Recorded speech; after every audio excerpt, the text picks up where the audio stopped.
Item ಯಾವುದೇ ಇರಲಿ try ಮಾಡಿ ಆಚಿ ಚಿಕನ್ ಮಸಾಲಾ.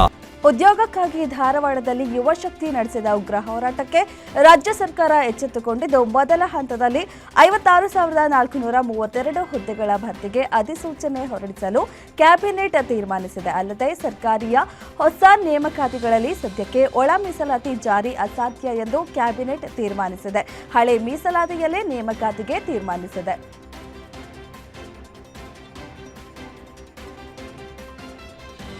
ಕರ್ನಾಟಕದಲ್ಲಿ ಪರಿಶಿಷ್ಟ ಜಾತಿಯ ಒಳ ಮೀಸಲಾತಿ ಜಾತಿ ವಿಚಾರವಾಗಿ ಕ್ಯಾಬಿನೆಟ್ನಲ್ಲೇ ತೀವ್ರ ಜಟಾಪಟಿ ನಡೆದಿದೆ. ಒಳ ಮೀಸಲಾತಿ ಕುರಿತು ಏರು ಧ್ವನಿಯಲ್ಲಿ ಸಚಿವರು ಚರ್ಚೆ ನಡೆಸಿದ್ದಾರೆ.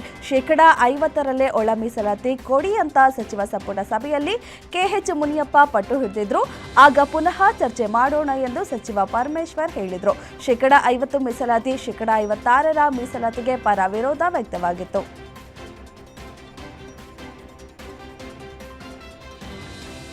ಹಲವು ದಿನಗಳಿಂದ ಬಾಕಿ ಉಳಿಸಿಕೊಂಡಿದ್ದ ಪರಿಶಿಷ್ಟ ಜಾತಿಗಳ ವಿಧೇಯಕಕ್ಕೆ 2025 ಕೊನೆಗೂ ರಾಜ್ಯಪಾಲರು ಅಂಗೀಕರಿಸಿದ್ದಾರೆ. ಕೆಲವು ಗೊಂದಲಗಳ ಮಧ್ಯೆಯೂ ರಾಜ್ಯಪಾಲ ಥಾವರ್ ಚಂದ್ ಗೆಹ್ಲೋಟ್ ಪರಿಶಿಷ್ಟ ಜಾತಿಗಳ ವಿಧೇಯಕಕ್ಕೆ ಸಹಿ ಹಾಕಿದ್ದಾರೆ. ಮೀಸಲಾತಿ ವಿಚಾರದಲ್ಲಿ ಒಳ ಪಂಗಡಗಳ ನಡುವೆ ಗೊಂದಲ ಏರ್ಪಟ್ಟಿದ್ದರಿಂದ ವಿಧೇಯಕಕ್ಕೆ ಸಹಿ ಹಾಕದೆ ಪೆಂಡಿಂಗ್ ಇಟ್ಟಿದ್ರು. ಆದರೆ ದಲಿತ ಸಮುದಾಯದ ಸಚಿವರು ರಾಜ್ಯಪಾಲರನ್ನ ಭೇಟಿ ಮಾಡಿದ್ರು. ಇದರ ಬೆನ್ನಲ್ಲೇ ರಾಜ್ಯಪಾಲರು ಪರಿಶಿಷ್ಟ ಜಾತಿಗಳ ಮೀಸಲಾತಿ ವಿಧೇಯಕಕ್ಕೆ ಅನುಮೋದನೆ ನೀಡಿದ್ದಾರೆ. ಬೆಂಗಳೂರಿನ ಖಾಸಗಿ ಹೋಟೆಲ್ನಲ್ಲಿ ಡಿಸಿಎಂ ಡಿಕೆ ಶಿವಕುಮಾರ್ ಬೆಂಬಲಿಗ ಶಾಸಕರು ಸಭೆ ನಡೆಸಿರುವುದು ಕುತೂಹಲ ಮೂಡಿಸಿದೆ. ಮೇಕ್ರಿ ಸರ್ಕಲ್ ಬಳಿಯ ಖಾಸಗಿ ಹೋಟೆಲ್ನಲ್ಲಿ ಸಭೆ ನಡೆಸಲಾಗಿದೆ. ಒತ್ತಡ ಹೆಚ್ಚಿಸಲು ಡಿಕೆಶಿ ಬೆಂಬಲಿಗರ ಸಭೆ ನಡೆಸಿದ್ದಾರೆ ಎನ್ನಲಾಗಿದೆ. ಶಾಸಕ ಎಚ್.ಸಿ. ಬಾಲಕೃಷ್ಣ ಬರ್ತ್ಡೇ ಪಾರ್ಟಿ ನೆಪದಲ್ಲಿ 30ಕ್ಕೂ ಹೆಚ್ಚು ಶಾಸಕರು ಸಭೆ ಸೇರಿದರು. ಇಂದು ಚಿಕ್ಕಬಳ್ಳಾಪುರದಲ್ಲಿ ಕಂದಾಯ ಸೇವೆಗಳ ಗ್ಯಾರಂಟಿ ಸಮರ್ಪಣಾ ಸಮಾವೇಶ ನಡೆಯಲಿದೆ. ಕಂದಾಯ ಇಲಾಖೆ, ಜಿಲ್ಲಾಡಳಿತ ಮತ್ತು ಜಿಲ್ಲಾ ಪಂಚಾಯತ್ ನೇತೃತ್ವದಲ್ಲಿ ಸಮಾವೇಶ ಆಯೋಜಿಸಲಾಗಿದೆ. ಕಂದಾಯ ಸೇವೆಗಳ ಗ್ಯಾರಂಟಿ ಸಮರ್ಪಣಾ ಸಮಾವೇಶದಲ್ಲಿ 25,000 ಕಂದಾಯ ಸೇವೆಗಳ ದಾಖಲೆ ವಿತರಣೆ, ವಿಶೇಷ ಕಂದಾಯ ಗ್ರಾಮ ಅಭಿಯಾನಕ್ಕೆ 2.0ಗೆ ಚಾಲನೆ ನೀಡಲಾಗಿದೆ.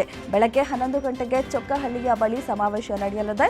ಜಿಲ್ಲಾ ಉಸ್ತುವಾರಿ ಸಚಿವ ಡಾಕ್ಟರ್ ಎಂಸಿ ಸುಧಾಕರ್, ಕಂದಾಯ ಸಚಿವ ಕೃಷ್ಣ ಬೈರೇಗೌಡ ಭಾಗಿಯಾಗಲಿದ್ದಾರೆ.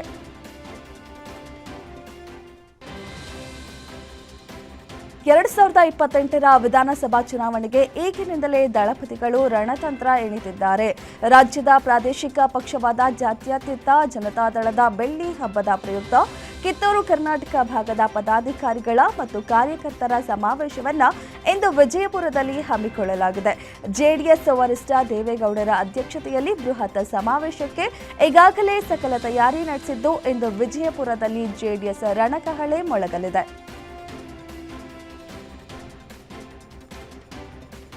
ರಾಜ್ಯದಲ್ಲಿ ಪಕ್ಷ ಸಂಘಟನೆಗೆ ಹಾಸನದ ಬಳಿಕ ಕಲ್ಯಾಣ ಕರ್ನಾಟಕದ ಕಡೆ ದಳಪತಿಗಳು ಲಗ್ಗೆ ಇಟ್ಟಿದ್ದಾರೆ. ಇಂದು ವಿಜಯಪುರ ನಗರದ ಸಿಂದಗಿ ಬೈಪಾಸ್ನಲ್ಲಿ ಬೃಹತ್ ಸಮಾವೇಶ ಆಯೋಜನೆ ಮಾಡಲಾಗಿದ್ದು, ಕಿತ್ತೂರು ಕರ್ನಾಟಕ ಭಾಗದ 7 ಜಿಲ್ಲೆಗಳಿಂದ ಸುಮಾರು 1 ಲಕ್ಷ ಕಾರ್ಯಕರ್ತರು ಸಮಾವೇಶದಲ್ಲಿ ಭಾಗಿಯಾಗಲಿದ್ದಾರೆ. ಈ ಮೂಲಕ ಕಿತ್ತೂರು ಕರ್ನಾಟಕ ಭಾಗದ ಜನರ ಮನಸ್ಸು ಗೆಲ್ಲಲು ಜೆಡಿಎಸ್ ಮುಂದಾಗಿದೆ. ಮಾಜಿ ಸಿಎಂ ಬಿಎಸ್ ಯಡಿಯೂರಪ್ಪ ಇಂದು 84ನೇ ವರ್ಷಕ್ಕೆ ಕಾಲಿಟ್ಟಿದ್ದಾರೆ. ಬಿಎಸ್ವೈ ಹುಟ್ಟುಹಬ್ಬವನ್ನು ಶಿವಮೊಗ್ಗ ಜಿಲ್ಲೆಯ ಶಿಕಾರಿಪುರದಲ್ಲಿ ಅದ್ದೂರಿಯಾಗಿ ಆಚರಿಸಲು ಕುಟುಂಬಸ್ಥರು ನಿರ್ಧರಿಸಿದ್ದಾರೆ. ಬಿಎಸ್ವೈ ಹುಟ್ಟುಹಬ್ಬದ ಅದ್ದೂರಿ ಆಚರಣೆಗೆ ಶಿಕಾರಿಪುರ ಸಜ್ಜಾಗಿದೆ. ಇಂದು ಸಂಜೆ 4 ಗಂಟೆಗೆ ಯಡಿಯೂರಪ್ಪನವರ ಅಭಿಮಾನಿ ಬಳಗದಿಂದ ಶಿಕಾರಿಪುರದ ಎಸ್ಎಸ್ ರಸ್ತೆಯಲ್ಲಿರುವ ಕುಮದತಿ ಕಾಲೇಜು ಆವರಣದ ವಿಕಲ ಕ್ರೀಡಾಂಗಣದಲ್ಲಿ ಸಮಾಜದ ಗೌರವ ಸಮರ್ಪಣಾ ಸಮಾರಂಭ ಆಯೋಜಿಸಲಾಗಿದೆ. ಕಾರ್ಯಕ್ರಮಕ್ಕೆ 1 ಲಕ್ಷ ಜನರ ನಿರೀಕ್ಷೆ ಇದೆ. 16 ವರ್ಷದೊಳಗಿನವರಿಗೆ ಮೊಬೈಲ್ ಸಾಮಾಜಿಕ ಜಾಲತಾಣ ಬಳಕೆ ನಿಷೇಧಿಸುವ ಕುರಿತು ರಾಜ್ಯ ಸರ್ಕಾರ ಚಿಂತನೆ ನಡೆಸುತ್ತಿದ್ದು, ಮಕ್ಕಳು, ಪೋಷಕರು ಮತ್ತು ತಜ್ಞರ ಅಭಿಪ್ರಾಯ ಪಡೆದು ತೀರ್ಮಾನಿಸಲಾಗುವುದು ಎಂದು ಸಚಿವ ಮಧು ಬಂಗಾರಪ್ಪ ತಿಳಿಸಿದ್ದಾರೆ. ಮಕ್ಕಳಿಗೆ ಮೊಬೈಲ್ ಕೊಡುವವರೇ ಪೋಷಕರು. ಮೊಬೈಲ್ ಬಳಕೆ ಹಾಗೂ ಸಾಮಾಜಿಕ ಜಾಲತಾಣದಿಂದ ಮಕ್ಕಳು ದಾರಿ ತಪ್ಪುತ್ತಿರುವುದು ಇಡೀ ದೇಶದ ಸಮಸ್ಯೆ. ಈ ಹಿನ್ನೆಲೆಯಲ್ಲಿ ಮುಖ್ಯಮಂತ್ರಿ ಸಿದ್ದರಾಮಯ್ಯ ಅವರ ಸೂಚನೆಯಂತೆ ಮೊಬೈಲ್ ಬಿಡಿ, ಪುಸ್ತಕ ಹಿಡಿಯಿರಿ ಎಂಬ ಆಂದೋಲನ ರೂಪಿಸಲಾಗುತ್ತಿದೆ ಎಂದರು. ರಾಜ್ಯ ಸರ್ಕಾರಕ್ಕೆ ಈಗ ಕಮಿಷನ್ ಗುಮ್ಮ ಬಕ್ಕರಿಸಿದೆ. 40% ಕಮಿಷನ್ ಆರೋಪ ಹೊರಿಸಿ ಅಧಿಕಾರಕ್ಕೆ ಬಂದ ಕಾಂಗ್ರೆಸ್ಗೆ ಈಗ ಸ್ವತಃ ಗುತ್ತಿಗೆದಾರರೇ ಶಾಕ್ ನೀಡಿದ್ದಾರೆ. ರಾಜ್ಯ ಗುತ್ತಿಗೆದಾರರ ಸಂಘದ ಅಧ್ಯಕ್ಷ ಆರ್ ಮಂಜುನಾಥ್ ಕೋಲಾರದಲ್ಲಿ ಸ್ಫೋಟಕ ಮಾಹಿತಿ ಹೊರಹಾಕಿದ್ದಾರೆ. ಕೇವಲ ಒಂದು ಪಕ್ಷವಲ್ಲ, 3 ಪಕ್ಷಗಳಲ್ಲಿ ಕಮಿಷನ್ ದಂಧೆ ಅವ್ಯಾಹತವಾಗಿ ನಡೀತಿದೆ ಎಂದಿದ್ದಾರೆ.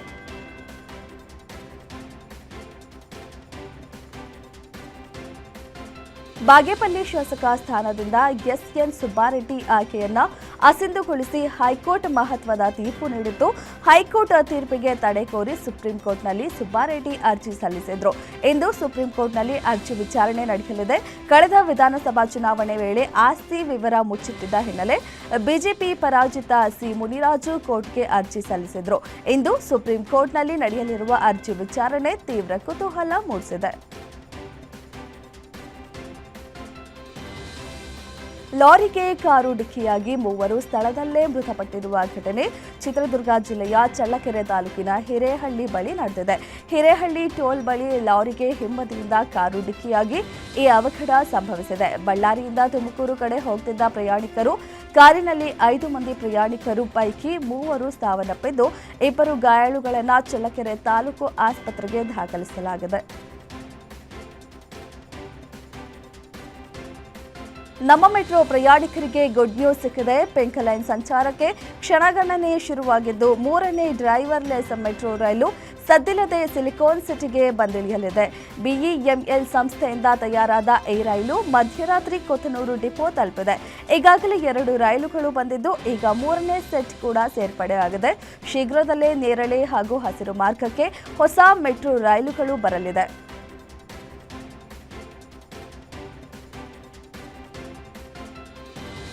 ಐ ಆಮ್ ಗಾಡ್ ಎಂದು ಅಹಂಕಾರದಲ್ಲಿದ್ದ ಮುತ್ಯಾಗೆ ಈಗ ಕಾಕಿ ಶಾಕ್ ನೀಡಿದೆ.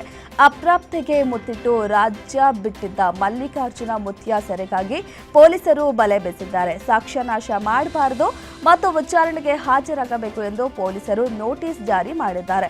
ತೆಲಂಗಾಣಕ್ಕೆ ಎಸ್ಕೇಪ್ ಆಗಿರೋ ಮುತ್ಯಾನನ್ನ ಹುಡುಕುತ್ತಾ ಪೊಲೀಸರ ತಂಡ ಈಗ ಹೈದರಾಬಾದ್ ಹಾದಿಯಲ್ಲಿದೆ. ಪೊಲೀಸರು ಯಾವಾಗ ಕರೆಯುತ್ತಾರೋ ಆಗ ಹಾಜರಾಗ್ತೀನಿ ಎಂತಿರುವ ಮುತ್ಯಾಗೆ ಈಗ ನೋಟಿಸ್ ತಲುಪಿಸುವುದೇ ಪೊಲೀಸರಿಗೆ ದೊಡ್ಡ ಸವಾಲಾಗಿದೆ.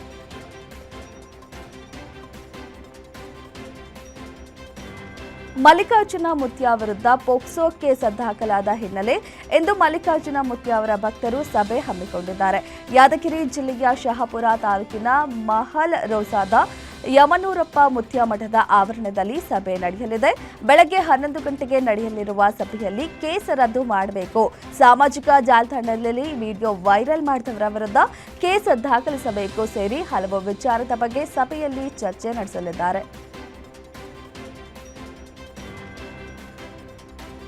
ನಾಳೆಯಿಂದ ದ್ವಿತೀಯ ಪಿಯುಸಿ ಪರೀಕ್ಷೆ 1 ಆರಂಭವಾಗಲಿದ್ದು, ಈ ಬಾರಿ 7,10,363 ವಿದ್ಯಾರ್ಥಿಗಳು ನೋಂದಾಯಿಸಿಕೊಂಡಿದ್ದಾರೆ. ಮಾರ್ಚ್ 17ರವರೆಗೆ ನಡೆಯುವ ಪರೀಕ್ಷೆಗೆ ರಾಜ್ಯಾದ್ಯಂತ 1,217 ಕೇಂದ್ರಗಳನ್ನು ಗುರುತಿಸಲಾಗಿದೆ. ಯಾವುದೇ ಅಕ್ರಮ ಗೊಂದಲಗಳಿಗೆ ಅವಕಾಶವಾಗದೆ ಸುಸೂತ್ರವಾಗಿ ಪರೀಕ್ಷೆ ನಡೆಸಲು ಸಕಲ ಸಿದ್ಧತೆ, ಭದ್ರತಾ ವ್ಯವಸ್ಥೆಯನ್ನ ಮಾಡಿಕೊಳ್ಳಲಾಗಿದೆ. ಸ್ಯಾಂಡಲ್ವುಡ್ನಲ್ಲಿ ಸೈಕೋ ಥ್ರಿಲ್ಲರ್ ಸಿನಿಮಾ ನಿರ್ದೇಶಿಸಿದ್ದ ಡೈರೆಕ್ಟರ್ ಅನೀಶ್ ಈಗ ನಿಜ ಜೀವನದಲ್ಲೇ ಕಿಡ್ನಾಪ್ ಡ್ರಾಮಾಗೆ ಬಲಿಯಾಗಿದ್ದಾರೆ. ಹಣಕಾಸಿನ ವಿಚಾರಕ್ಕೆ ಸ್ವಂತ ಸಿನಿಮಾದ ನಟಿಗೆ ನಿರ್ದೇಶಕನನ್ನೇ ಕಿಡ್ನಾಪ್ ಮಾಡಿಸಿದ್ದ ಘಟನೆ ಬೆಳಕಿಗೆ ಬಂದಿದೆ. ಇಂದಿರಾನಗರದಿಂದ ಕಿಡ್ನಾಪ್ ಆದ ಅನೀಶ್ನನ್ನ ಬ್ಯಾಡರಹಳ್ಳಿಯ ಮನೆಯೊಂದರಲ್ಲಿ ಗೃಹ ಬಂಧನದಲ್ಲಿ ಇಡಲಾಗಿತ್ತು. ಕಿಡ್ನಾಪ್ ಕೃತ್ಯದಲ್ಲಿ ಭಾಗಿಯಾಗಿದ್ದ ನಟಿ ಸೇರಿದಂತೆ ಬರೋಬ್ಬರಿ 11 ಮಂದಿ ಆರೋಪಿಗಳನ್ನ ಸದ್ಯ ಅರೆಸ್ಟ್ ಮಾಡಲಾಗಿದೆ. ಕಾನ್ಫಿಡೆಂಟ್ ಗ್ರೂಪ್ ಮುಖ್ಯಸ್ಥ ಸಿಜೆ ರಾಯ್ ಆತ್ಮಹತ್ಯೆ ಪ್ರಕರಣಕ್ಕೆ ಈಗ ದೊಡ್ಡ ತಿರುವು ಸಿಗುವ ಸಾಧ್ಯತೆ ಇದೆ. ಅಸಲೀಕರಣ ಪತ್ತೆ ಹಚ್ಚಲು ಎಸ್ಐಟಿ ಅಧಿಕಾರಿಗಳು ಈಗ ಎಫ್ಎಸ್ಎಲ್ ವರದಿಯತ್ತ ದೃಷ್ಟಿ ನೆಟ್ಟಿದ್ದಾರೆ. ರಾಯ್ ಬಳಸಿದ್ದ ಗನ್, ಬುಲೆಟ್, ಡೈರಿ ಮತ್ತು 2 ಮೊಬೈಲ್ ಫೋನ್ಗಳು ಸೇರಿದಂತೆ ಬರೋಬ್ಬರಿ 20ಕ್ಕೂ ಹೆಚ್ಚು ವಸ್ತುಗಳನ್ನು ಎಫ್ಎಸ್ಎಲ್ಗೆ ರವಾನಿಸಲಾಗಿದೆ. ಈ ವಾರದಲ್ಲೇ ಸೈಂಟಿಫಿಕ್ ರಿಪೋರ್ಟ್ ಅಧಿಕಾರಿಗಳ ಕೈ ಸೇರಲಿದೆ. ಮಲ್ಲೇಶ್ವರಂನ ಪ್ರತಿಷ್ಠಿತ ಬೆಂಗಳೂರು ಕೆಫೆಯಲ್ಲಿ ಮಹಿಳೆಯರ ಸುರಕ್ಷತೆಗೆ ಧಕ್ಕೆ ತರುವಂತಹ ಆಘಾತಕಾರಿ ಘಟನೆಯೊಂದು ಸಂಭವಿಸಿದೆ. ಕೆಫೆಯ ಶೌಚಾಲಯದಲ್ಲಿ ಯುವತಿಯೊಬ್ಬಳು ಇರುವಾಗ ಆಕೆಯ ಖಾಸಗಿ ದೃಶ್ಯಗಳನ್ನು ಮೊಬೈಲ್ನಲ್ಲಿ ಸೆರೆ ಹಿಡಿಯಲು ಯತ್ನಿಸಿದ ಕೀಚಕನೊಬ್ಬನ ಅಟ್ಟಹಾಸ ಈಗ ಸಾರ್ವಜನಿಕರಲ್ಲಿ ಆತಂಕ ಮೂಡಿಸಿದೆ. ಕಾಮುಕ ಎಷ್ಟೇ ಚಾಣಾಕ್ಷತನದಿಂದ ಪರಾರಿಯಾಗಲು ಯತ್ನಿಸಿದ್ರು ಆತ ಬಿಟ್ಟು ಹೋಗಿರುವ ಮೊಬೈಲ್ ಈಗ ಪೊಲೀಸರ ಕೈ ಸೇರಿದೆ.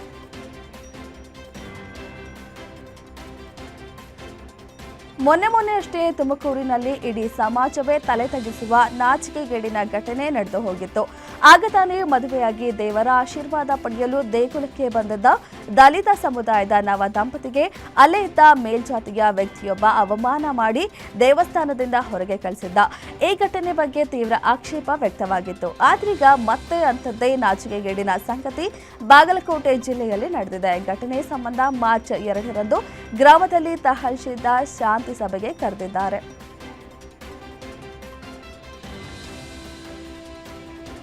ಇಸ್ರೇಲ್ ಅಧ್ಯಕ್ಷ ಇಸಾಕ್ ಹೆರ್ಜೋಗ್ ಭೇಟಿ ಬಳಿಕ ನೆತನ್ಯಾಹು ಜೊತೆ ಜಂಟಿ ಸುದ್ದಿಗೋಷ್ಠಿಯಲ್ಲಿ ಮಾತನಾಡಿದ ಮೋದಿ, ಇಸ್ರೇಲ್ ಜೊತೆ ಪರಸ್ಪರ ಪ್ರಯೋಜನಕಾರಿ ಮುಕ್ತ ವ್ಯಾಪಾರ ಒಪ್ಪಂದಕ್ಕೆ ಭಾರತ ಶೀಘ್ರದಲ್ಲೇ ಅಂತಿಮ ರೂಪ ನೀಡಲಿದೆ ಎಂದು ಹೇಳಿದರು. ಅಲ್ಲದೆ ಇಸ್ರೇಲ್ನಲ್ಲಿ ಭಾರತದ ಯುಪಿಐ ಬಳಕೆಗೆ ಒಪ್ಪಂದ ಅಂತಿಮವಾಗಿದೆ ಎಂದರು. ಇನ್ನು ರಕ್ಷಣಾ ಕ್ಷೇತ್ರದಲ್ಲಿ ಕೂಡ ಜಂಟಿ ಅಭಿವೃದ್ಧಿ, ಉತ್ಪಾದನೆ ಮತ್ತು ತಂತ್ರಜ್ಞಾನ ವರ್ಗಾವಣೆಯನ್ನ ಎರಡು ದೇಶಗಳು ಅನುಸರಿಸುತ್ತವೆ ಎಂದು ಅವರು ನುಡಿದಿದ್ರು.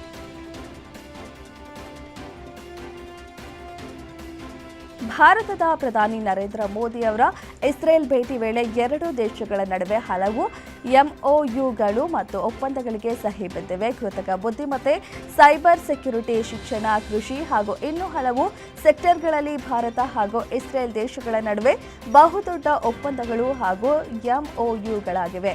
ಈಗಾಗಲೇ ಪ್ರಬಲವಾಗಿರುವ ಎರಡು ದೇಶಗಳ ಸಂಬಂಧ ಇದೀಗ ಮತ್ತಷ್ಟು ಗಟ್ಟಿಗೊಂಡಿದೆ.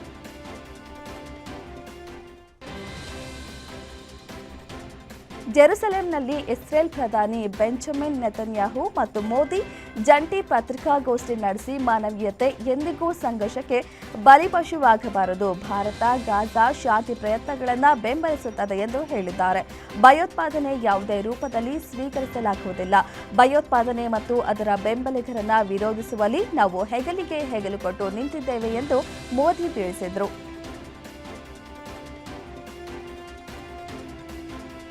ಪ್ರಧಾನಿ ಮೋದಿಯವರ ಇಸ್ರೇಲ್ ಭೇಟಿ ಐತಿಹಾಸಿಕವಾಗಿದ್ದು, ನೆಸೆಟ್ನಲ್ಲಿನ ಅವರ ಭಾಷಣಕ್ಕೆ ವಿಪಕ್ಷ ನಾಯಕರು ಗೌರವ ನೀಡಿದರು. ಸ್ಪೀಕರ್ ಆಫ್ ದಿ ನೆಸೆಟ್ ಪದಕ ಪಡೆದ ಮೊದಲ ವಿಶ್ವ ನಾಯಕರಾದ ಮೋದಿ ಅಮೆರಿಕ ಅಧ್ಯಕ್ಷರಿಗೆ ಸಮಾನರಾಗಿ ಸ್ವಾಗತಿಸಲ್ಪಟ್ಟರು. ಈ ಭೇಟಿಯು ಭಾರತ ಮತ್ತು ಇಸ್ರೇಲ್ ನಡುವಿನ ರಾಜತಾಂತ್ರಿಕ ಬಾಂಧವ್ಯವನ್ನ ಮತ್ತಷ್ಟು ಬಲಪಡಿಸಿದ್ದು, ಪರಸ್ಪರ ಗೌರವ ಮತ್ತು ಸ್ನೇಹವನ್ನ ಎತ್ತಿ ಹಿಡಿದಿದೆ.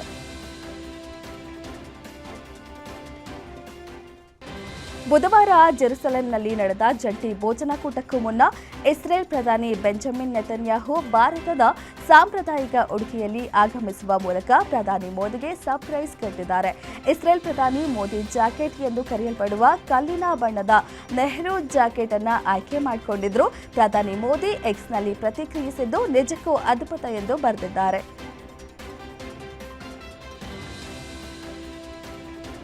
ಇಸ್ರೇಲ್ಗೆ 2 ದಿನಗಳ ಪ್ರವಾಸ ಕೈಗೊಂಡಿರುವ ಪ್ರಧಾನಿ ನರೇಂದ್ರ ಮೋದಿ ಅವರು ಡಿಜಿಟಲ್ ಕ್ಷೇತ್ರದಲ್ಲಿ ಹೊಸ ಮೈಲುಗಲ್ಲು ಸಾಧಿಸಿದ್ದಾರೆ. ಇನ್ಸ್ಟಾಗ್ರಾಂನಲ್ಲಿ 100 ಮಿಲಿಯನ್ ಅಂದರೆ 10 ಕೋಟಿ ಫಾಲೋವರ್ಸ್ ಹೊಂದುವ ಮೂಲಕ ವಿಶೇಷ ಸಾಧನೆ ಮಾಡಿದ್ದಾರೆ. ಈ ಮೂಲಕ ದೇಶವನ್ನ ಮುನ್ನಡೆಸುವ ಜಗತ್ತಿನ ನಾಯಕರ ಪಟ್ಟಿಯಲ್ಲಿ ಮೊದಲ ವಿಶ್ವ ನಾಯಕ ಹಾಗೂ ರಾಜಕಾರಣಿ ಎಂಬ ಹೆಗ್ಗಳಿಕೆಗೂ ಮೋದಿ ಪಾತ್ರರಾಗಿದ್ದಾರೆ.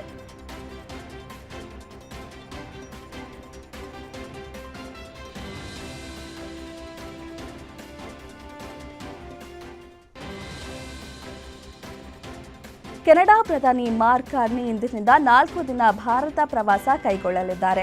ಇದು ಅವರ ಮೊದಲ ಭಾರತ ಪ್ರವಾಸ. 2023ರಲ್ಲಿ ಖಲಿಸ್ತಾನಿ ಪ್ರತ್ಯೇಕತಾವಾದಿ ನಿಜ್ಜರ್ ಹತ್ಯೆ ನಂತರ ಭಾರತ ಕೆನಡಾ ರಾಜತಾಂತ್ರಿಕ ಸಂಬಂಧ ಹಳಿಸಿತ್ತು. ಆದರೆ ಕಳೆದ ವರ್ಷ ಕಾರ್ನಿ ಪ್ರಧಾನಿಯಾದ ನಂತರ ಸಂಬಂಧ ಸುಧಾರಣೆಯತ್ತ ಸಾಗ್ತಿದೆ. ಕಾರ್ನಿ ಅವರ ಭೇಟಿ ದ್ವಿಪಕ್ಷೀಯ ಸಂಬಂಧ ಸುಧಾರಣೆಯ ವೇಗ ಹೆಚ್ಚಿಸುವ ಗುರಿಯನ್ನ ಹೊಂದಿದೆ. ಮುಂಬರುವ ಪಶ್ಚಿಮ ಬಂಗಾಳ ವಿಧಾನಸಭಾ ಚುನಾವಣೆಯಲ್ಲಿ ಬಿಜೆಪಿ ಗೆದ್ದೇ ಗೆಲ್ಲುತ್ತೆ ಎಂದು ಕೇಂದ್ರ ಗೃಹ ಸಚಿವ ಅಮಿತ್ ಶಾ ವಿಶ್ವಾಸ ವ್ಯಕ್ತಪಡಿಸಿದ್ದಾರೆ. ಸರ್ಕಾರ ರಚಿಸಿದ ನಂತರ ಒಳ ನುಸುಳುಕೋರರ ವಿರುದ್ಧ ಕ್ರಮ ಕೈಗೊಳ್ಳುವುದಾಗಿ ಅಮಿತ್ ಶಾ ಪ್ರತಿಜ್ಞೆ ಮಾಡಿದ್ದಾರೆ. ಪಶ್ಚಿಮ ಬಂಗಾಳದ ಗಡಿಯಲ್ಲಿರುವ ಬಿಹಾರದ ಆರಾರಿಯಾ ಜಿಲ್ಲೆಯಲ್ಲಿ ನಡೆದ ಕಾರ್ಯಕ್ರಮವೊಂದರಲ್ಲಿ ಬಿಜೆಪಿ ನಾಯಕ ಹಾಗೂ ಕೇಂದ್ರ ಗೃಹ ಸಚಿವ ಅಮಿತ್ ಶಾ ಹೇಳಿಕೆ ನೀಡಿದ್ದಾರೆ.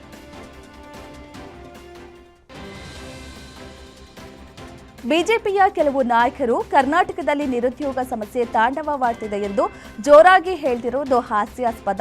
ಪ್ರಧಾನಿ ನರೇಂದ್ರ ಮೋದಿ ಅವರು 2014ರಲ್ಲಿ ವರ್ಷಕ್ಕೆ 2 ಕೋಟಿ ಉದ್ಯೋಗ ನೀಡುವ ಭರವಸೆ ನೀಡಿದ್ರು. 11 ವರ್ಷಕ್ಕೆ 22 ಕೋಟಿ ಉದ್ಯೋಗ ನೀಡಬೇಕಾಗಿತ್ತು. ನಿರುದ್ಯೋಗ ಸಮಸ್ಯೆ ಬಗ್ಗೆ ಬಿಜೆಪಿ ನಾಯಕರು ಪ್ರಧಾನಿ ಮೋದಿಗೆ ಪ್ರಶ್ನಿಸಲಿ ಎಂದು ಪರಿಷತ್ ಸದಸ್ಯ ಬಿಕೆ ಹರಿಪ್ರಸಾದ್ ಸವಾಲು ಹಾಕಿದ್ದಾರೆ. ಎನ್ಸಿಇಆರ್ಟಿ ಪಠ್ಯಪುಸ್ತಕ ವಿವಾದಕ್ಕೆ ಸಂಬಂಧಿಸಿದಂತೆ ಕೇಂದ್ರ ಸರ್ಕಾರ ಸುಪ್ರೀಂ ಕೋರ್ಟ್ ಮುಂದೆ ಬೇಷರತ್ ಕ್ಷಮೆ ಯಾಚಿಸಿದೆ. ಮುಖ್ಯ ನ್ಯಾಯಮೂರ್ತಿ ಸೂರ್ಯಕಾಂತ್ ನೇತೃತ್ವದ ಪೀಠದ ಮುಂದೆ ಸರ್ಕಾರದ ಪರವಾಗಿ ಹಾಜರಾದ ಸಾಲಿಸಿಟರ್ ಜನರಲ್ ತುಷಾರ್ ಮೆಹ್ತಾ, ನಾವು ಬೇಷರತ್ ಕ್ಷಮೆ ಯಾಚಿಸುತ್ತೇವೆ, ಈ ವಿಚಾರವನ್ನು ನಾವು ಸಮರ್ಥಿಸುವುದಿಲ್ಲ. ಈ ವೇಳೆ ವಿವಾದಾತ್ಮಕ ಅಧ್ಯಾಯವನ್ನ ಸಿದ್ಧಪಡಿಸಿದ ಇಬ್ಬರು ವ್ಯಕ್ತಿಗಳಿಗೆ ಸಚಿವಾಲಯದೊಂದಿಗೆ ಸಂಬಂಧ ಹೊಂದಿಲ್ಲ ಎಂದು ತಿಳಿಸಿದರು.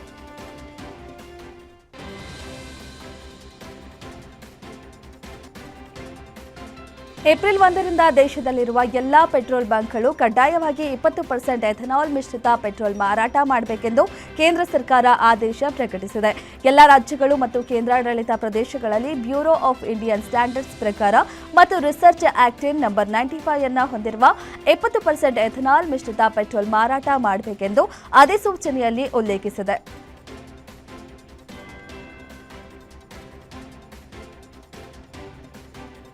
ಬಿಎಸ್ಪಿಯ ಏಕೈಕ ಶಾಸಕ ಉಮಾಶಂಕರ್ ಸಿಂಗ್ ಮತ್ತು ಅವರ ಆಪ್ತರ ಮನೆ ಮೇಲೆ ಬುಧವಾರ ಆರಂಭವಾದ ಆದಾಯ ತೆರಿಗೆ ತಂಡದ ದಾಳಿ ನಡೆಸಿದ್ದು, ತಪಾಸಣೆ ವೇಳೆ ಮನೆಯಲ್ಲಿ 10 ಕೋಟಿ ರು ನಗದು ಪತ್ತೆಯಾಗಿದೆ.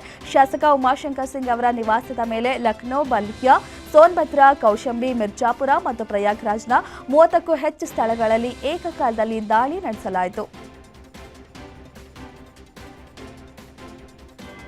ಇತ್ತೀಚೆಗೆ ದೆಹಲಿಯಲ್ಲಿ ನಡೆದಿದ್ದ ಎಐ ಇಂಪ್ಯಾಕ್ಟ್ ಶೃಂಗಸಭೆಯಲ್ಲಿ ಅರೆಬೆತ್ತಲೆ ಪ್ರತಿಭಟನೆ ನಡೆಸಿದ್ದ 3 ಯುವ ಕಾಂಗ್ರೆಸ್ ಕಾರ್ಯಕರ್ತರನ್ನು ಬಂಧಿಸಿ ಕರೆತರುವಾಗ ಭಾರೀ ನಾಟಕೀಯ ಬೆಳವಣಿಗೆ ನಡೆದಿದೆ. ಆರೋಪಿಗಳನ್ನು ಬಂಧಿಸಲು ಹಿಮಾಚಲ ಪ್ರದೇಶದ ಶಿಮ್ಲಾ ಪೊಲೀಸರು ತೆರಳಿದಾಗ ದೆಹಲಿ ಪೊಲೀಸರನ್ನೇ ಶಿಮ್ಲಾ ಪೊಲೀಸರು ವಶಕ್ಕೆ ಪಡೆದುಕೊಂಡಿದ್ದಾರೆ. ಬಳಿಕ 2 ಖಾಕಿ ಪಡೆಗಳ ನಡುವೆ ಘರ್ಷಣೆ ಏರ್ಪಟ್ಟಿದ್ದು ಚರ್ಚೆಗೂ ಗ್ರಾಸವಾಗಿದೆ. ದೆಹಲಿ ಹೈಕೋರ್ಟ್ನಲ್ಲಿ ಕಾರ್ಯನಿರ್ವಹಿಸುತ್ತಿದ್ದಾಗ ತಮ್ಮ ನಿವಾಸದಲ್ಲಿ ಅಪಾರ ಪ್ರಮಾಣದ ಸುಟ್ಟು ಕರಕಲಾದ ನಗದು ರಾಶಿ ಪತ್ತೆಯಾದ ಪ್ರಕರಣಕ್ಕೆ ಸಂಬಂಧಿಸಿದಂತೆ ಅಲಹಾಬಾದ್ ಹೈಕೋರ್ಟ್ ನ್ಯಾಯಮೂರ್ತಿ ಯಶವಂತ್ ವರ್ಮಾ ಅವರ ವಿರುದ್ಧದ ತನಿಖೆಗಾಗಿ ರಚಿಸಲಾದ 3 ಸದಸ್ಯ ಸಮಿತಿಯನ್ನು ಲೋಕಸಭಾ ಸ್ಪೀಕರ್ ಓಂ ಬಿರ್ಲಾ ಮರು ರಚಿಸಿದ್ದಾರೆ. ಬಾಂಬೆ ಹೈಕೋರ್ಟ್ ಮುಖ್ಯ ನ್ಯಾಯಮೂರ್ತಿ ಚಂದ್ರಶೇಖರ್ ಅವರನ್ನ ಸಮಿತಿಗೆ ಸೇರ್ಪಡೆ ಮಾಡಲಾಗಿದೆ. ತೆಲಂಗಾಣದ ಹೈದರಾಬಾದ್ನಲ್ಲಿ ಬಿಎಸ್ಸಿ ವಿದ್ಯಾರ್ಥಿನಿ ಹಾಗೂ ಯೂಟ್ಯೂಬರ್ ಕೋಮಲಿ ಆತ್ಮಹತ್ಯೆ ಮಾಡಿಕೊಂಡಿದ್ದಾರೆ. ಕುವೈಟ್ನಲ್ಲಿರುವ ತನ್ನ ತಾಯಿಗೆ I love you so much ಎಂದು ಸಂದೇಶ ಕಳುಹಿಸಿ ಸಹೋದರನನ್ನ ಚೆನ್ನಾಗಿ ನೋಡಿಕೊಳ್ಳುವಂತೆ ಕೇಳಿಕೊಂಡು ನೇಣಿಗೆ ಶರಣಾಗಿದ್ದಾರೆ. 27 ವರ್ಷದ ಸಾಫ್ಟ್ವೇರ್ ಇಂಜಿನಿಯರ್ನೊಂದಿಗೆ ಸಂಬಂಧ ಮುರಿದು ಬಿದ್ದಿದ್ದೇ ಆತ್ಮಹತ್ಯೆಗೆ ಕಾರಣ ಎಂದು ಪ್ರಾಥಮಿಕ ತನಿಖೆ ವೇಳೆ ತಿಳಿದು ಬಂದಿದೆ.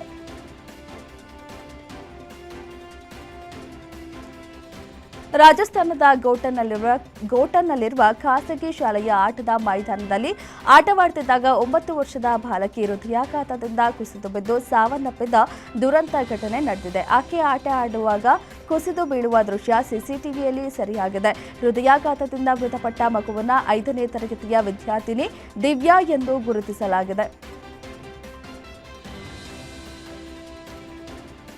ಭಾರತದ ವಾಯುಯಾನ ನಿಯಂತ್ರಕ ನಾಗರಿಕ ವಿಮಾನಯಾನ ನಿರ್ದೇಶನಾಲಯ ವಿಮಾನ ಟಿಕೆಟ್ ಮರುಪಾವತಿಯ ಮಾನದಂಡಗಳನ್ನು ಪರಿಷ್ಕರಿಸಿದೆ. ಈ ಹೊಸ ಬದಲಾವಣೆಯಿಂದ ರದ್ದತಿ ಮತ್ತು ವಿಮಾನದ ವೇಳಾಪಟ್ಟಿಗಳಲ್ಲಿನ ಬದಲಾವಣೆಗಳ ಸಂದರ್ಭದಲ್ಲಿ ಪ್ರಯಾಣಿಕರಿಗೆ ಅನುಕೂಲವಾಗುತ್ತದೆ. ಹೊಸ ನಿಯಮದ ಪ್ರಕಾರ ಪ್ರಯಾಣಿಕರು ಬುಕಿಂಗ್ ಮಾಡಿದ 48 ಗಂಟೆಗಳ ಒಳಗೆ ವಿಮಾನ ಟಿಕೆಟ್ಗಳನ್ನು ರದ್ದುಗೊಳಿಸಲು ಅಥವಾ ತಿದ್ದುಪಡಿ ಮಾಡಲು ಸಾಧ್ಯವಾಗುತ್ತದೆ. ಅದಕ್ಕಾಗಿ ಅವರು ಯಾವುದೇ ಹೆಚ್ಚುವರಿ ಶುಲ್ಕಗಳನ್ನು ಪಾವತಿಸಬೇಕಿಲ್ಲ. ತೆಲಂಗಾಣದಲ್ಲಿ ಹಿರಿಯ ನೈರ್ಮಲ್ಯ ಕಾರ್ಮಿಕರು ತಿಂಗಳಿಗೆ ಸುಮಾರು 2 ಲಕ್ಷ ರು ಸಂಬಳ ಪಡೆಯುತ್ತಿರುವ ವಿಚಾರ ಬೆಳಕಿಗೆ ಬಂದಿದೆ. ಗ್ರೇಟರ್ ಹೈದರಾಬಾದ್ ಮುನ್ಸಿಪಲ್ ಕಾರ್ಪೊರೇಷನ್ನಲ್ಲಿರುವ ಹಿರಿಯ ನೈರ್ಮಲ್ಯ ಕಾರ್ಮಿಕರು ದೀರ್ಘ ವರ್ಷಗಳ ಸೇವೆ ಮತ್ತು ಪರಿಷ್ಕರಣೆಗಳ ನಂತರ ತಿಂಗಳಿಗೆ ಸುಮಾರು 2 ಲಕ್ಷ ರು ಸಂಬಳ ಪಡೆದರೆ ಉನ್ನತ ಸರ್ಕಾರಿ ಇಂಜಿನಿಯರ್ಗಳು ತಿಂಗಳಿಗೆ 7 ಲಕ್ಷ ರು ಸಂಬಳ ಪಡೆದಿದ್ದಾರೆ ಎಂಬ ಸಂಗತಿ ತಿಳಿದು ಬಂದಿದೆ.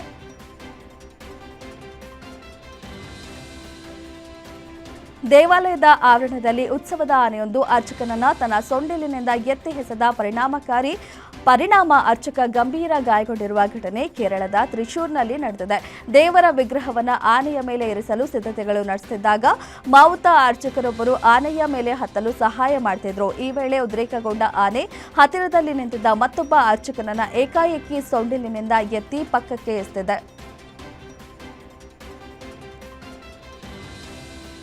ಜಮ್ಮು ಮತ್ತು ಕಾಶ್ಮೀರದ ಅಭಿವೃದ್ಧಿಯ ಬಗ್ಗೆ ತಪ್ಪು ಮಾಹಿತಿ ಹರಡಿದ್ದಕ್ಕಾಗಿ ವಿಶ್ವಸಂಸ್ಥೆಯ ಮಾನವ ಹಕ್ಕುಗಳ ಮಂಡಳಿಯಲ್ಲಿ ಭಾರತ ಪಾಕಿಸ್ತಾನವನ್ನು ತರಾಟೆಗೆ ತೆಗೆದುಕೊಂಡಿದೆ. UNHRCಯ 61ನೇ ಅಧಿವೇಶನದಲ್ಲಿ ಮಾತನಾಡಿದ ಭಾರತದ ಪ್ರತಿನಿಧಿ ಅನುಪಮಾ ಸಿಂಗ್, ಭಾರತದ ಅಭಿವೃದ್ಧಿಯನ್ನು ನಂಬಲು ಪಾಕಿಸ್ತಾನಕ್ಕೆ ಕಷ್ಟವಾಗ್ತಿದೆ. ಇತ್ತೀಚೆಗೆ ಪಾಕಿಸ್ತಾನ IMF ನಿಧಿಯಿಂದ ಕೋರಿದ ಬೇಲ್ ಔಟ್ ಪ್ಯಾಕೇಜ್ಗಿಂತ ಜಮ್ಮು ಕಾಶ್ಮೀರದ ಅಭಿವೃದ್ಧಿ ಬಜೆಟ್ ಜಾಸ್ತಿ ಇದೆ ಎಂದು ತಿಳಿಸಿದ್ದಾರೆ. ಭಾರತೀಯ ಮೂಲದ ವೈದ್ಯರೊಬ್ಬರು ತಮ್ಮ 4 ವರ್ಷದ ಮಗಳನ್ನ ಕೊಂದು ಆಕೆಯನ್ನ ನೀರಿನಲ್ಲಿ ಮುಳುಗಿಸಿದ್ದಾರೆ. ನಂತರ ಆಕೆಯದ್ದು ಆಕಸ್ಮಿಕ ಸಾವು ಎಂದು ಅದನ್ನು ಮುಚ್ಚಿ ಹಾಕಲು ಪ್ರಯತ್ನಿಸಿದ್ದಾರೆ. ಮಗಳು ಸಾವನ್ನಪ್ಪಿದ ಬಳಿಕ ತಾವೇ ಪೊಲೀಸರಿಗೆ ಕರೆ ಮಾಡಿ ವಿಷಯ ತಿಳಿಸಿದ್ದಾರೆ. ಆದರೆ ಮರಣೋತ್ತರ ಪರೀಕ್ಷೆಯಲ್ಲಿ ಆ ಪುಟ್ಟ ಮಗುವನ್ನ ತಾಯಿಯೇ ಉಸಿರುಗಟ್ಟಿಸಿ ಕೊಲೆ ಮಾಡಿರುವುದು ದೃಢಪಟ್ಟಿದೆ. ಈ ಕೊಲೆಗೆ ಕಾರಣ ಏನು ಎಂಬುದು ಮಾತ್ರ ದೃಢಪಟ್ಟಿಲ್ಲ.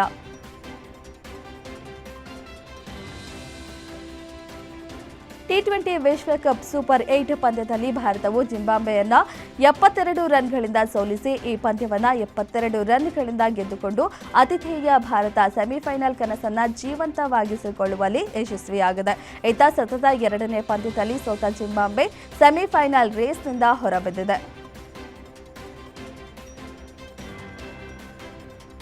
2026ರ T20 ವಿಶ್ವಕಪ್ನಲ್ಲಿ ಆರಂಭಿಕ ಬ್ಯಾಟಿಂಗ್ ವೈಫಲ್ಯದಿಂದ ಪಾಠ ಕಲಿತ ಟೀಂ ಇಂಡಿಯಾ ಜಿಂಬಾಬ್ವೆ ವಿರುದ್ಧದ ಸೂಪರ್ 8 ಪಂದ್ಯದಲ್ಲಿ ಭರ್ಜರಿ ಪ್ರದರ್ಶನ ನೀಡಿತು. 256 ರನ್ಗಳ ಬೃಹತ್ ಮೊತ್ತ ಸೇರಿಸುವ ಮೂಲಕ ಭಾರತ T20 ವಿಶ್ವಕಪ್ ಇತಿಹಾಸದಲ್ಲಿ ತನ್ನದೇ ಅತ್ಯಧಿಕ ಸ್ಕೋರ್ ದಾಖಲೆಯನ್ನ ಮುರಿಯಿತು. ಈ ಸಾಧನೆ ಭಾರತೀಯ ಬ್ಯಾಟ್ಸ್ಮನ್ಗಳಿಗೆ ಹೊಸ ಹುರುಪು ತುಂಬಿದೆ.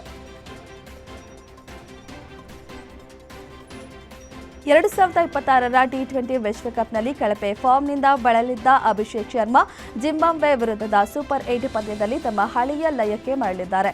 ಚೆನ್ನೈನಲ್ಲಿ ನಡೆದ ಈ ಪಂದ್ಯದಲ್ಲಿ 26 ಎಸೆತಗಳಲ್ಲಿ 50 ರನ್ ಗಳಿಸಿ ಅರ್ಧಶತಕ ಬಾರಿಸಿದ್ರು. ಇದು ಅವರ ಮೊದಲ T20 ವಿಶ್ವಕಪ್ ಅರ್ಧಶತಕವಾಗಿದೆ.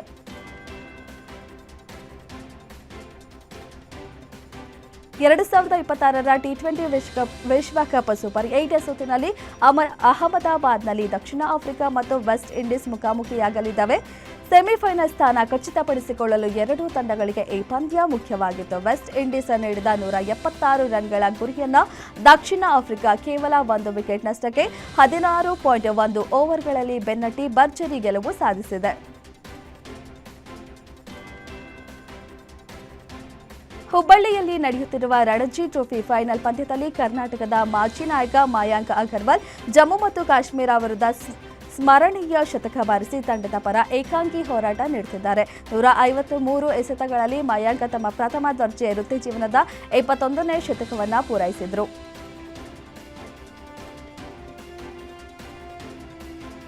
ಅಂಡರ್ 19 ವಿಶ್ವಕಪ್ hero Vaibhav Suryavanshi DY Patil T20 ಟೂರ್ನಿಯಲ್ಲಿ ಅಬ್ಬರಿಸಿದ್ದಾರೆ. ಕೇವಲ 14 ವರ್ಷದ ವೈಭವ್ ತಮ್ಮ ಮೊದಲ ಪಂದ್ಯದಲ್ಲೇ 14 ಎಸೆತಗಳಲ್ಲಿ ಅರ್ಧಶತಕ ಬಾರಿಸಿ ಕ್ರಿಕೆಟ್ ಜಗತ್ತಿನ ಗಮನ ಸೆಳೆದಿದ್ದಾರೆ. ಡಿವೈ ಪಾಟೀಲ್ ಬ್ಲೂ ತಂಡದ ಪರ ಆಡಿ 19 ಎಸೆತಗಳಲ್ಲಿ 63 ರನ್ ಸಿಡಿಸಿ ತಂಡಕ್ಕೆ ಭರ್ಜರಿ ಆರಂಭ ನೀಡಿದರು.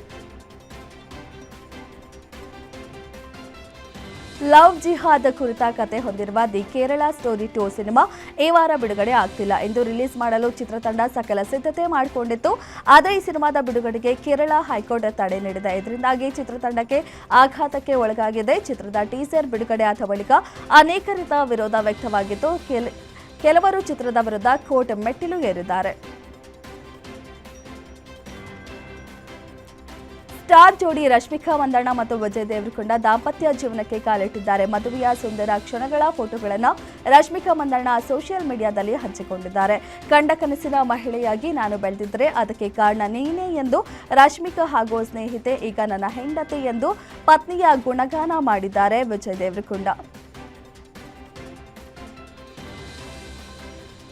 ನ್ಯಾಷನಲ್ ಕ್ರಶ್ ರಶ್ಮಿಕಾ ಮಂದಣ್ಣ ಹಾಗೂ ಹೆಸರಾಂತ ನಟ ವಿಜಯ್ ದೇವರಕೊಂಡ ವಿವಾಹವು ರಾಜಸ್ಥಾನದ ಉದಯಪುರದಲ್ಲಿ ಅದ್ದೂರಿಯಾಗಿ ನಡೆದಿದೆ. ಬೆಳಗ್ಗೆ 8 ಗಂಟೆಗೆ ನಡೆದ ಶುಭ ಮುಹೂರ್ತದಲ್ಲಿ ವಿರೋಷ ಜೋಡಿ ಹೊಸ ಜೀವನಕ್ಕೆ ಕಾಲಿಟ್ಟಿದೆ. ಕುಟುಂಬಸ್ಥರು ಮತ್ತು ಆಪ್ತರಿಗೆ ಮಾತ್ರ ಆಹ್ವಾನ ನೀಡಲಾಗಿತ್ತು. ಹಲವು ವರ್ಷಗಳಿಂದ ಕದ್ದು ಮುಚ್ಚಿ ಪ್ರೀತಿಸ್ತಾ ಇದ್ದ ಜೋಡಿ ಇದೀಗ ಆಪ್ತರ ಮುಂದೆಯೇ ರಾಜಸ್ಥಾನದ ಉದಯಪುರದಲ್ಲಿ ಹಸೆಮಣೆ ಏರಿದ್ದಾರೆ.